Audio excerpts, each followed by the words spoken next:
And with that, I'd like to turn to our subject for the morning, which is about it's the third in our series of lectures on bubonic plague, and I'd like to talk about the effects, or some of the effects, of bubonic plague on European culture. We've been trying to suggest that plague had a major impact on European society, and I want to be arguing that that impact was felt not only on political events, but also on culture and intellectual life.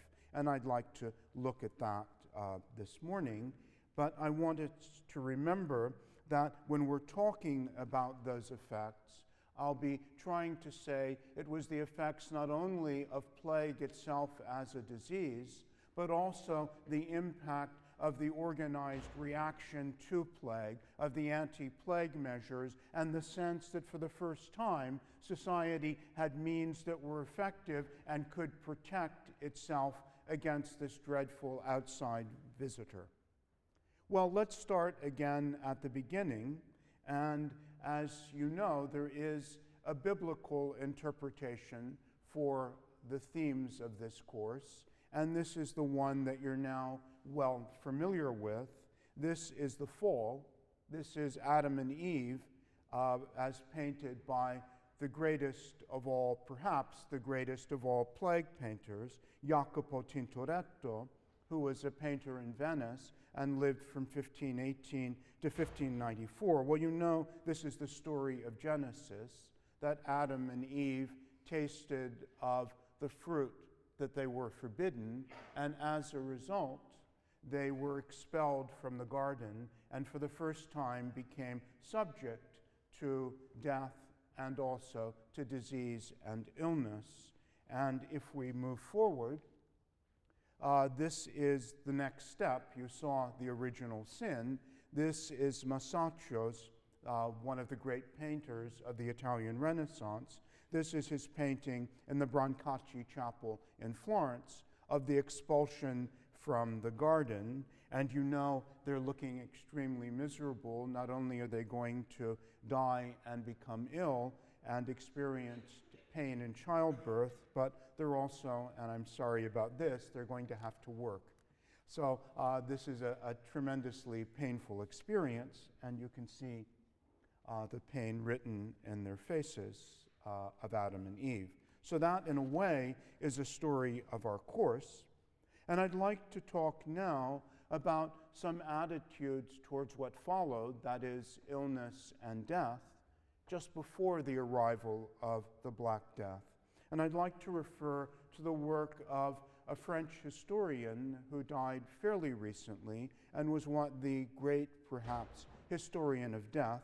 His name is Philippe Ariès, and he had an idea that before the Black Death, he talked of it as death tamed. That is, there were ways that people had beliefs, practices, and rituals that helped them to face the issue of our mortality, to cope with loss, to heal the tear that was caused in a family or a community, the loss of a member of a family, and also to express grief and to pay one's last respects. And there were two great aids in doing that. One, we might say, was the ars moriendi, which was the art of dying. There were certain rules that you should be aware of that would prepare you for the final moment and the passage from this life to the next. And then there were what were called a memento mori, which is a reminder of death. That is, a reminder you should surround yourself with reminders that it's time to get ready, because any day could be the last, and death could come very soon.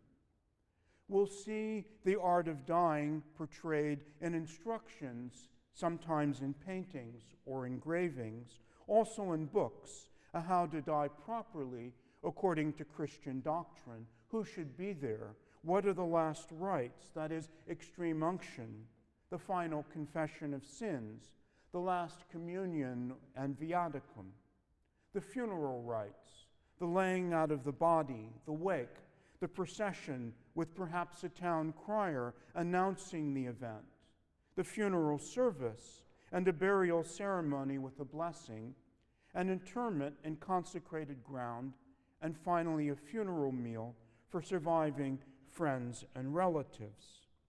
Leading themes in this are themes of solidarity, dignity, and community. And in this slide of the Ars Moriendi, we see a dying person inhabiting two worlds: the natural world he's about to leave, with possessions, friends, family, and home, and a supernatural world he's about to enter, and that only he can see, but is represented by angels and devils vying for his soul. We can also see in another example by Nicolas Poussin, also a great 17th century French painter, who this is a painting of extreme unction. It's an illustration of the good death to which everyone should aspire.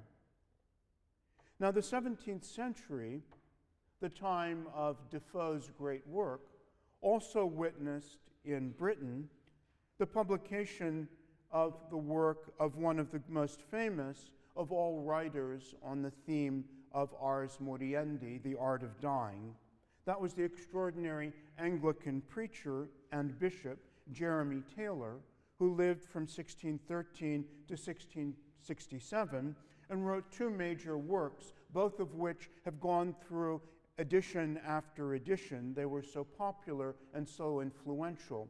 The first was called The Rule and Exercises of Holy Living of 1650, and the other was The Rule and Exercise of Holy Dying of 1651. Taylor argued that this life is short and unimportant, and so we should use our time primarily to prepare for the eternal world, making certain that we die with our worldly affairs in good order and with our souls in a state of grace, prepared to meet our Maker on Judgment Day. His books, then, were instructional manuals on how to do that.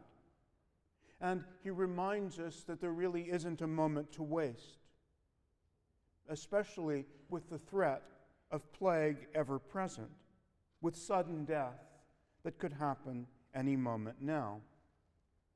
So Philippe Ariès thinks then the opposite of the good death is death by bubonic plague.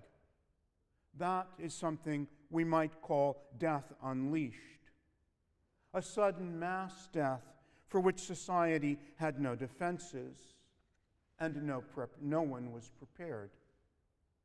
This was the sudden death is mors repentina, sudden death, which was always feared because sudden death catches a victim unprepared, with his will unwritten in this world, and his soul in a state of sin that could lead to eternal damnation in the next. And death from plague was not only sudden, but as we know now, agonizing and dehumanizing. It often meant that the sufferer was alone and abandoned, and it was death without the attentions of the clergy, without funeral rites and proper burial, where your body was hurled unceremoniously into a mass plague pit, burned perhaps, thrown into the sea, picked over by vultures and crows. Now, remember, don't think that this fear of mors repentina was something medieval and very distant from us, or simply early modern. The historian Drew Faust, in her extraordinary recent book on the American Civil War, This Republic of Suffering, places the fear precisely of mors repentina at the center of her account of the Civil War. It was a widespread anxiety, pervasive among the soldiers on both sides of the conflict, and it recurred again and again in the letters they wrote home.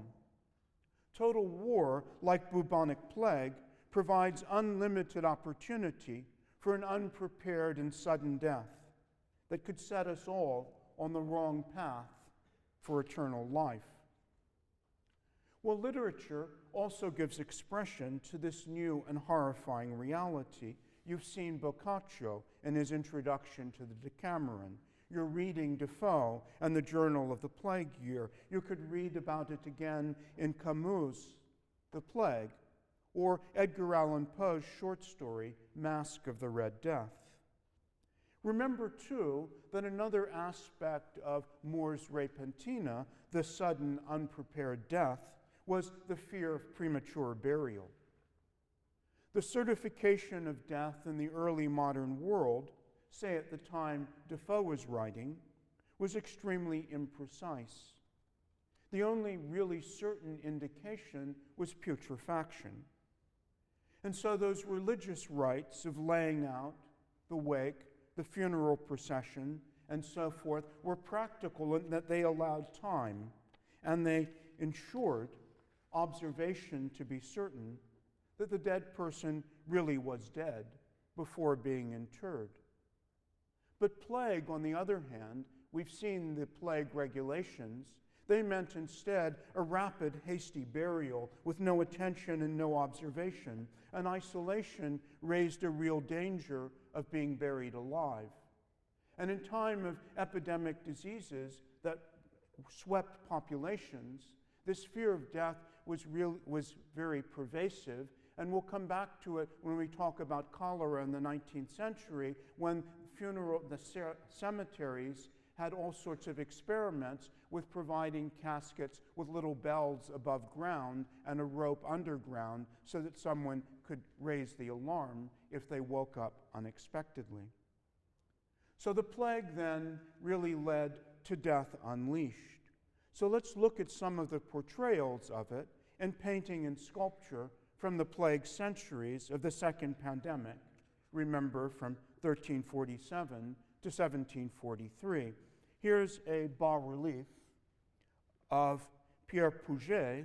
This was the plague in Marseille, and I think one can see the extraordinary portrayal. I wanted to move on, though, to this particular painting, one of the most important of the plague years. And this again is Poussin, whom you saw earlier telling you how to die properly, what the good death should look like, who should be there, and all the rest. This is his famous painting of 1631, now in the Louvre in Paris, called The Plague of Ashdod.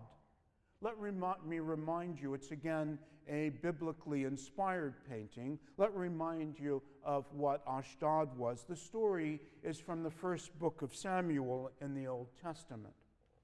Ashdod was a city in the Holy Land near Gaza, occupied in biblical times by the Philistines, who worshipped the idol Dagon. The Philistines defied the Israelites in battle and confiscated the Ark of the Covenant as war booty and set it up in the temple of Dagon in Ashdod.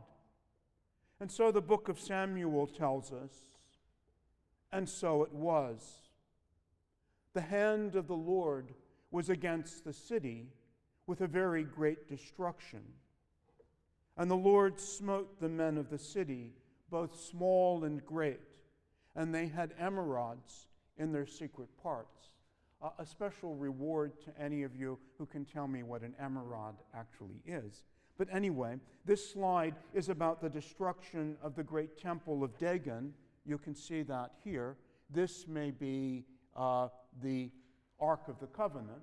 It is then, again, we can see it's a representation in painting of plague as being a punishment for divine anger and for sin.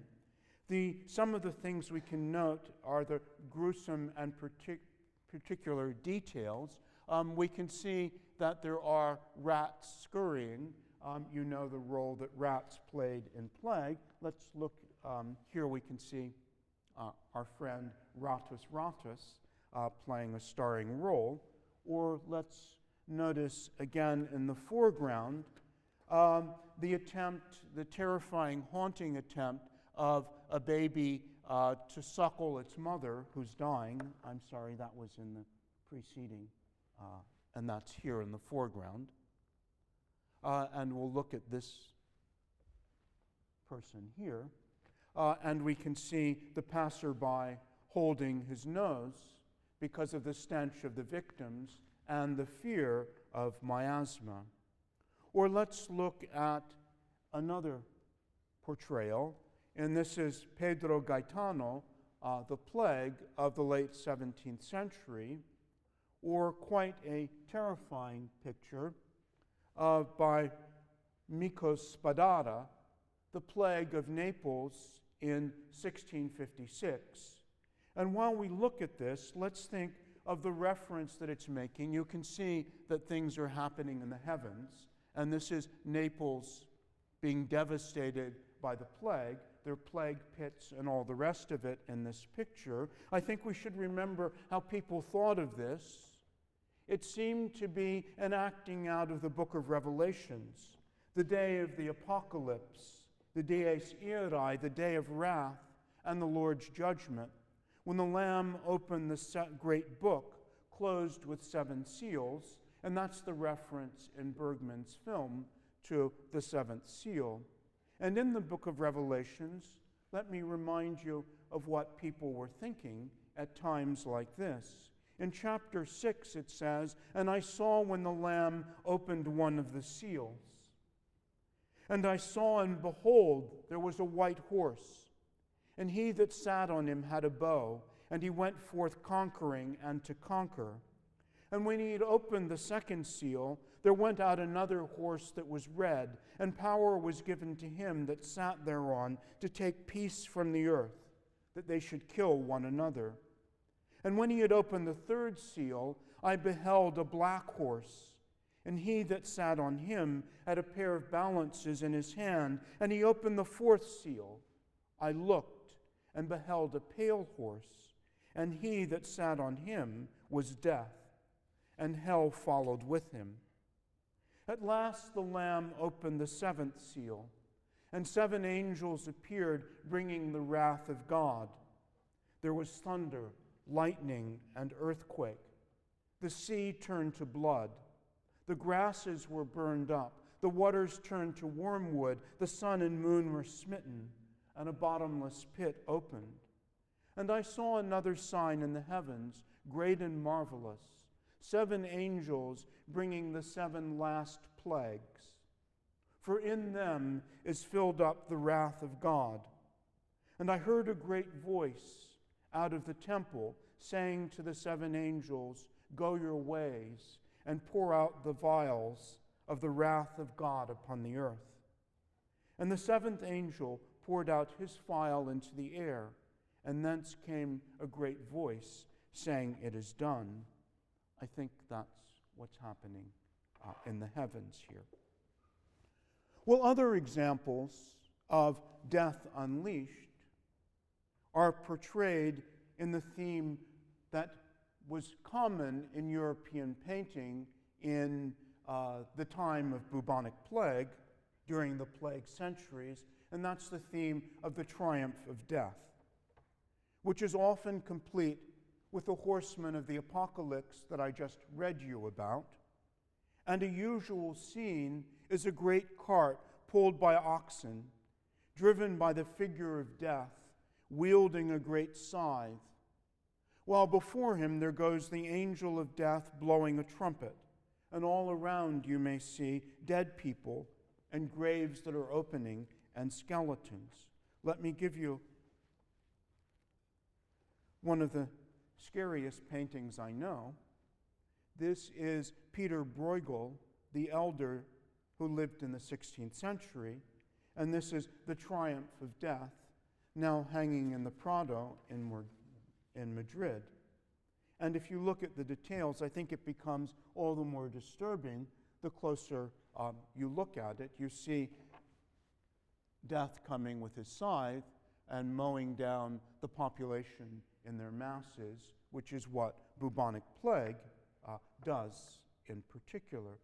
Or we can look at another artist, and this is Andrea Mantegna, who died in 1506, his painting, The Triumph of Death.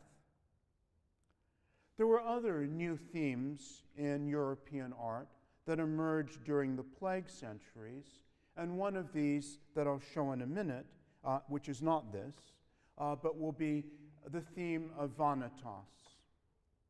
A new theme in European art during the plague centuries, when death was unleashed in Europe repeatedly.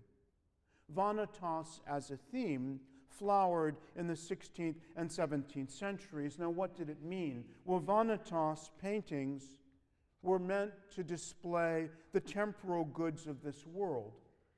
Flowers, perhaps, fruits, symbols of learning and culture, such as musical instruments or books, or signs of earthly achievement and wealth, like gold and jewels. But they're juxtaposed to striking and more shocking symbols of what's meant to be the deeper reality of this transitory, fragile life that we live and the imminence of death. And so alongside these earthly things, you'll see a skull, a candle whose flame has just gone out, an hourglass marking the passage of time, the crossbones. And the message is that also is a biblical one. Vanity from Ecclesiastes. Let me just read you a sentence. What profit hath a man of his labor under the sun? One generation passeth away, and another generation cometh. In an age of sudden mass death, human achievement was futile and impermanent, and you should instead be preparing yourselves for the true reality of death and the everlasting life. Now, this we can see directly linked to what you're reading about in Defoe. Here we have the London Bills of Mortality in 1664 to 5, years that you know and are coming to love. And this is the illustration that introduced the bills, and it helps us to make the direct connection between plague and the iconography I've just been talking about. You'll notice that the symbols are the classic Vanitas symbols of the 17th century. You see the skeleton, the crossbones, the shovel, and all the rest of it all around the edges, the skull, the hourglass here. The time is running out. And indeed, you'll see right here that the inscription is memento mori. This is to remind you that death is coming and could strike at any moment, and you had best prepare. Or let's look at another painting of this century, these centuries. This is Lucas Fortenagel. Well, this actually isn't, I'm sorry. This is a different one, but let me move. You can see in this painting, again, the candle going out. You can see the skull and human achievements all are vanity, is the lesson. Or this is the one I was mentioning, Lucas Fortenagel in the 16th century in Germany.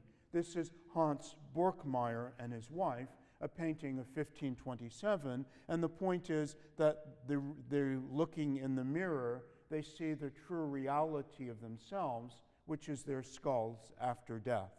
And so this is reminding us that this is the true reality that lies beneath all of us. Or let's look at another painting.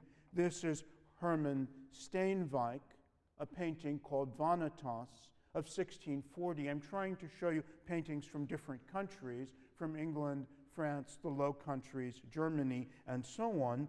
This is the Low Countries, and this painting hails in Leiden and is quite clearly about exactly what we've been talking about, the candle, the skull, the books that are evanescent. Or more subtly, but quite famously, this is Hans Holbein the Younger's painting called The Ambassadors, which now hangs in London in the National Gallery. It's an ironic commentary on the court of Henry VIII. All about the painting, you see the display of symbols of wealth, power, and learning, elegant costumes, the globe, the book, musical instruments. But in somber juxtaposition to them all is an apparent smudge in the foreground of the painting. But if you look at it closely, what it actually is a large and perfectly constructed skull seen from a different perspective, a technique known as an anamorphosis. Or let's look at one more, Vanitas. This is Renard de Saint-André, 17th century painting, called appropriately Vanitas. I think you get the picture.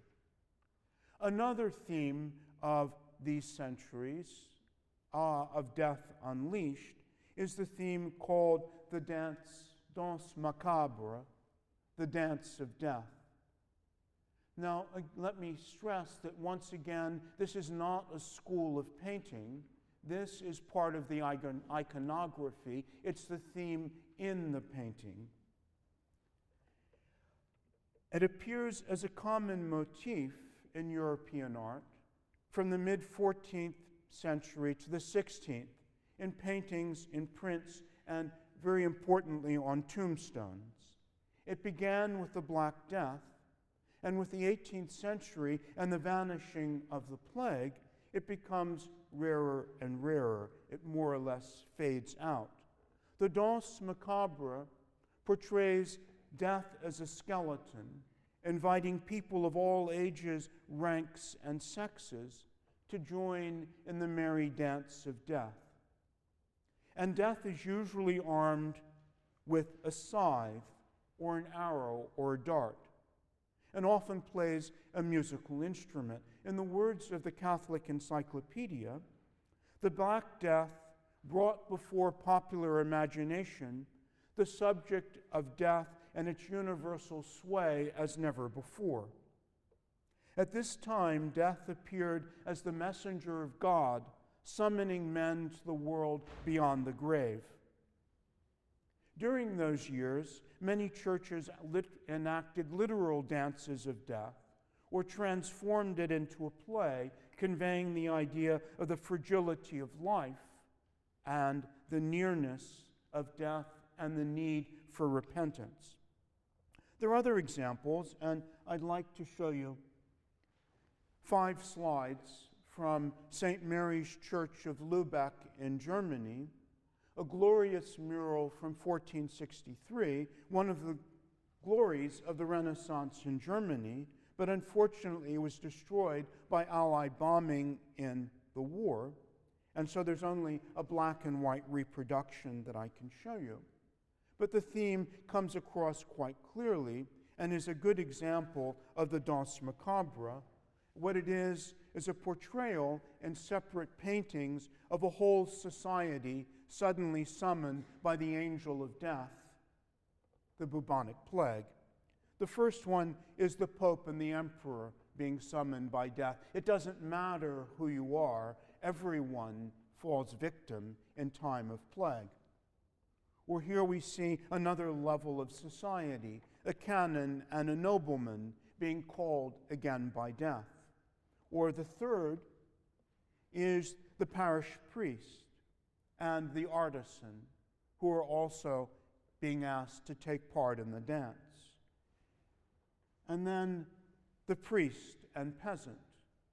The whole of society, in other words, is being stricken by mass death. And here we have youth, a maiden, and a baby. So we have a portrayal, in a sense, of universal death. This was important in the time of bubonic plague.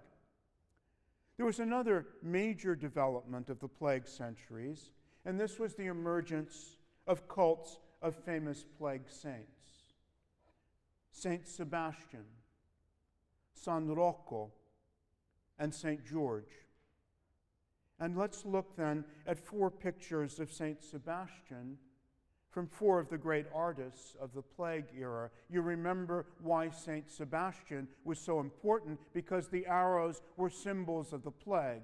And Saint Sebastian is offering his body to defend humanity against the wrath of the Lord.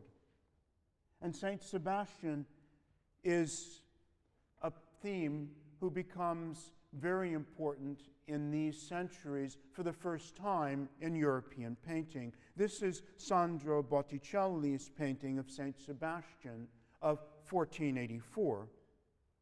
Or let me show you another major painter, Raphael's Saint Sebastian. Or let me show you Guido Reni's picture of him. Or finally, from the Low Countries, Hendrik Terbruggen's early 17th century painting, 1635, Saint Sebastian. It was also, as I said, a time of the cult of another saint, and this is Saint Roch, or we can call him San Rocco. You know his life already. He was from Montpellier in France and devoted himself during his travels to tending the plague-stricken in Italy and protecting the faithful. He was, after his death then, his intercession was invoked across Europe, and his cult spread from country to country.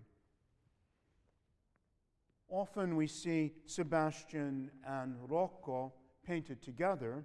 This is Andrea da Murano, Christ embracing the saints, Sebastian here to his right, and San Rocco to his left. And you can almost always tell that San Rocco has the bubo on his thigh. It's clearly the bubonic plague that's being referred to here. Or Francesco Vecellio. This is the Madonna between Sebastian here and San Rocco there. In addition, it was larger scale than just paintings. It also affected architecture across Europe, and churches were built to San Rocco across Europe, in France, in Austria, in Vienna, in Rome. But I think if we're going to talk about plague and its impact on the built environment and architecture as well as painting, I think the best place we could go is Venice. Venice, as you know, because of its site in the Mediterranean at the center of the trade routes, was scourged again and again by bubonic plague, and was the place that first devised the anti-plague measures. So Venice has a deep association with bubonic plague, and it's left its imprint in stone and on canvas. So I'd like to look at some of, if you were to visit the Venetian Venice, you would see that its whole urban landscape is deeply affected by bubonic plague. Also, even the gondolas are in fact a reference, that's why they're black, to bubonic plague from conveying the bodies at the time. This is the church of St. Mary of Health,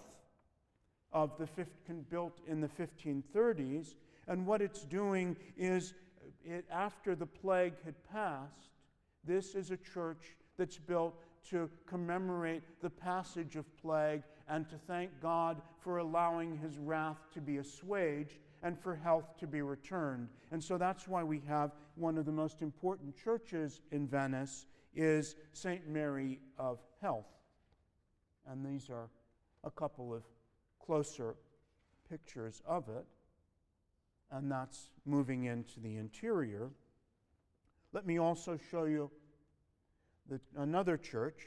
This is the Church of the Redeemer, and it's a church also built at time of plague to thank God for the assuaging of his wrath and the survival of the city. A closer picture, and we'll move on. This is again, one of the glories of Venetian art. It's called the Scuola Grande di San Rocco, which is the great school of San Rocco. Let's remember what the school meant. There were 300 or so called schools at Venice in the 16th and 17th centuries. What they were is confraternities. associations of laymen, including the leading trades of the city. Some of them had large and wealthy memberships and played a major role in the government of the city and amassed enormous wealth. The functions of the confraternities were originally devotional, and given the exposure of Venice to the plague, it's not surprising that the very largest and most powerful of the schools chose San Rocco as its patron saint, and it bears the name. It constructed a magnificent building and commissioned the greatest Venetian artist of the century, Jacopo Tintoretto, to decorate it in veneration of San Rocco and in direct rivalry to the Sistine Chapel in Rome. So let's move inside. There we are. And we'll see that we're looking at, when these plague scenes, we'll be seeing that we're going to look at the magnificence of the art, and this is the interior of it. And I just wanted to show you that at the height of the painting is Tintoretto's painting of the triumph of San Rocco. San Rocco, the great plague saint, achieving his reward in heaven and going up to God. Plague also affected across Europe. Let me also say another theme in the urban landscape involved plague columns. And you can see these particularly in Central and Eastern Europe, a great plague column in the center of Vienna, or also in Pilsen in the Czech Republic, or here's yet another, in Hungary. Now, in these plague scenes, of course, remember that by definition we're looking at works by survivors whose sense of horror was tempered perhaps by a bit of relief. If it were possible to have works by the victims, perhaps the scenes would be even more wrenching. There are also aspects that aren't mentioned in the literature and are unknowable, but perhaps probable. What happened to those who suffered from the plague and then were recovered? Was their fertility affected? Were there long-term sequelae and neurological deficits? Were there psychological effects that we would now term post-traumatic stress syndrome? But in our discussion of plague, I also want to say that there were a couple of speculative, large-scale conclusions that I want to hint at. The presence of plague over 4 centuries, as we've just seen, had a major impact on religion, on culture, on societal attitudes toward life and death, and left a major imprint on architecture, on painting, and sculpture. In addition, I want to speculate for a moment and say that we might also think that perhaps the plague, and especially not the plague itself, but the triumph over it by the means we described last time, may have been a factor that helped to transform European intellectual history. Now, it's one of the great cliches that the 18th century, the age of Enlightenment, was a great age of optimism and belief in progress. But I'd argue that perhaps the belief in progress required some tangible material foundation, and that this was grounded in a new sense that life, in fact, was becoming more secure, and that perhaps mankind could master its environment and its destiny. And so I would argue that it's very significant that the first great medical conquest, or at least public health conquest, resulted from the application of the power of the state, of administrative measures in the plague regulations. And it's no coincidence then that the 18th century, and during this time, the state came to be seen as a source of redeeming power that could transform human life and society. Here was an impetus towards reform and a rethinking intellectually. Medical history, in a sense, one could argue, was one factor that helped to sound the death knell of the old regime, dramatically and successfully demonstrating human's capacity, that is, man's capacity to make his or her own history. Here was a basis for a new faith in reason and the creative potential of political power. Perhaps it's suggestive to remember that Jean-Jacques Rousseau, the founder of modern revolutionary political thought, and one of the heroes of the Enlightenment, began his career in Venice, which for a time he regarded as a model regime, and that his time there included a month of reflection as he underwent a term of quarantine in the great Venetian lazzaretto. But again, I want to avoid giving any suggestion that I want to propound a germ theory of history. As a historian, I'm opposed by training to monocausal explanations of major events.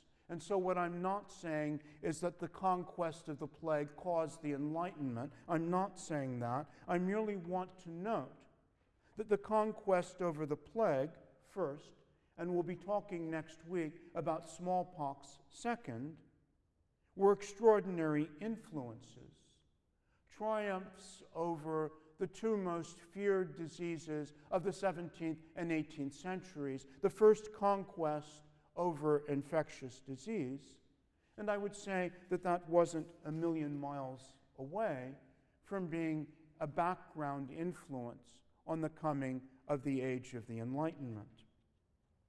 I would also speculate that the triumph over plague first and then smallpox also played a role in the coming of the Industrial Revolution. That the plague and smallpox had been enormous brakes on demographic growth and the growth of the economy. And the conquest of the plague by the 18th century, followed by a victory over smallpox, had a major impact on launching a great age of European population growth. And population growth, in turn, was a precondition for the coming of the Industrial Revolution. Again, note that I'm not saying that the conquest of plague was a monocausal explanation for the coming of the Industrial Revolution. I'm saying simply that it was one of many preconditions. That it was a growing population that provided that endless supply of free laborers for factories, mines, and sweatshops. And it also provided a growing market for industrial products. Demographic change, then, supplied a large home market for industry. And having made that argument with regard to plague, next week what I'd like to do is to turn to the second major epidemic disease. If plague was the greatest feared disease of the 17th century, and from the 14th through the 17th, in the 18th century, the most feared disease was smallpox. And I'd like to look next at smallpox, its impact, and on the second great development of a public health measure, a very different one, which was the public health measure of vaccination. So that's where we're going next.